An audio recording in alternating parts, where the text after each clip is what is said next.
that particular Dragon Gas deal, we have to remember, is actually contingent on the OFAC license from the United States. Let us remember that Venezuela itself has a lot of sanctions on it put on by the US, which means that to trade with Venezuela, certain licenses have to be issued. And the license was not only issued, but it has been approved, I think, for a 3-year period. Mr. Producer, do you have that clip? Trinidad and Tobago has been granted a new 6-month OFAC license from the U.S. Treasury Department, valid until April 2026. The Attorney General says this means government and the national gas company can now begin formal negotiations with Venezuela on the development of the Dragon Gas project. Andrea Perez-Sobas has all the details. Declaring the Dragon deal alive, Attorney General John Jeremy announced that this country has secured a new 6-month OFAC license from the United States Department of the Treasury, valid until April 2026. This means formal negotiations with Venezuela on the long-anticipated Dragon Gas project can now begin. Last week, U.S. Secretary of State Marco Rubio supported the OFAC approvals after meeting with Prime Minister Kamala Persad-Bissessar in Washington, D.C. The effect of the grant of this license is to permit the government and the NGC to engage in negotiations with the government of Venezuela and other stakeholders to advance the Dragon Gas project without breaching sanctions imposed by the United States government and U.S. law. It bears noting that the last administration spent in excess of $120 million pursuing this project. While he avoided going into specifics, AG Jeremy confirmed that the license was issued Wednesday, marking the first stage of a phased process that requires the TNT government to meet key benchmarks. This is a commercial win-win for all of the parties. The United States benefits from this arrangement.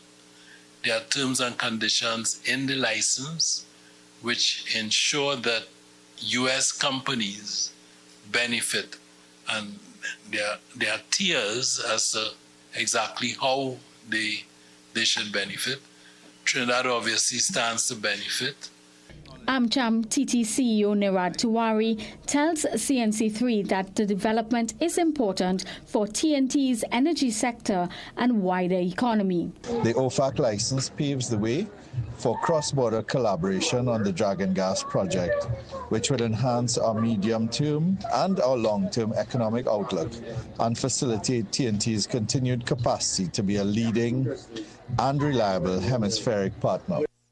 With the new OFAC license now in hand, all eyes are on how quickly and transparently the government can move from approval to actual progress on the Dragon Gas project.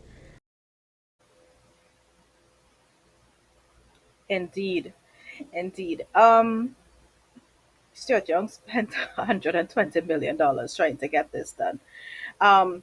Regardless of what the public is saying, you would realize that in terms of the business community and economic experts and stuff like, there has been a lot of buy-in where this is concerned. I feel a lot of people have been shocked by the quote-unquote resurrection of the Dragon Gas deal. It seems like it has risen from the ashes like a phoenix. But all this will be a positive thing for us. I think I'm really happy about this. Esther, what say ye? To tell you the truth, I have not been studying this whole thing because I've had so much on my plate, and I've listened. I was listening to a clip where Stuart Young was talking about, you know, how they come across to me like little children. And I told you also, and the UNC this, and the UNC doing this, and the other. I am not, I'm not perturbed about what they have to say. I know whatever our Prime Minister and Minister of Energy are doing with respect to that dragon gas thing, it is for the betterment of our country. So I don't want to hear people saying and they try to shut it down and all this foolishness. I'm not concerned about that. As long as it's going to benefit the citizens of Trinidad and Tobago, I'm all for it. If it's not going to, then we shouldn't be involved in it. And if the Prime Minister is involved, it's because she knows it is going to benefit the citizens of this country. Because she does, as far as I am concerned, she doesn't do anything that is going to create problems for the citizens. So I really cannot Yeah. speak much to it. And Stuart is being disingenuous. Let us not forget the many times that he has chartered over to Venezuela, and the many times that Venezuelan contingent has been on our shores to try to get this thing closed. I feel what is happening is that, um, in terms of the US government, and I think even other countries as well, there seems to be people seem happy once again to do business with Trinidad and Tobago. However, the PNM was conducting their affairs. There seemed to be a lot of reluctance to do business with them, right? So I think the issue was that the US was not issuing these OFAC license because they insisted that they wanted to do this dragon gas deal their way without meeting the criteria laid out by the United States. I know that a lot of it has to do with payment has to be in kind. There was not supposed to be, I think, monetary transactions. And I know, well, allegedly, there were a lot of monies paid to Venezuela under the table, and not going to stand by and let that happen. So um, the reason why it wasn't getting off the table is because the PNM didn't want to play ball, right? Kamala Prasad-Visesa has shown that she is willing, and she is cooperative, and she's doing everything that she needs to do in order to make sure that these things do not hamper our ability to trade with Venezuela. So it is a positive occurrence in the right direction, and the naysayers will continue to naysay. They have no choice. They have no choice. But she has been able to do in a short few months what they could not seem to get off the ground for years. Because the reason why they could not have gotten off the ground is there was no team play. You can't want to do something and do not work with what the American government wants. Even though I will tell you, I have issues with America government sometimes, how they like to dictate other people. But in this case, I don't think it's like that. I think you have to know how to work as a team and how to allow the process to just flow, right? And like again, I am saying, I know that our Honorable Prime Minister, she will do what is necessary to ensure that the citizens of Trinidad and Tobago would reap the benefit of whatever is taking place. So I am not concerned too much about that.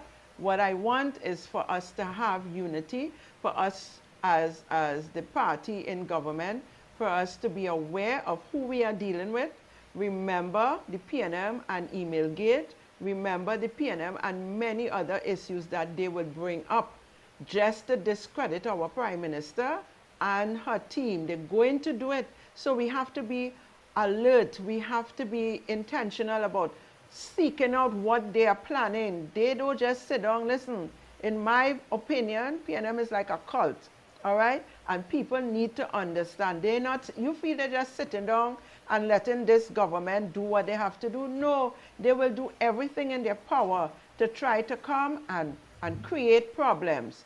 All right, so we have to be focused. We have to be steadfast. And I am not, I always say to people, I am a citizen of the kingdom of heaven. I am not about party, but I support the UNC party. I support the Honorable Prime Minister, and I would continue to do that because of their policies and the way they deal with stuff.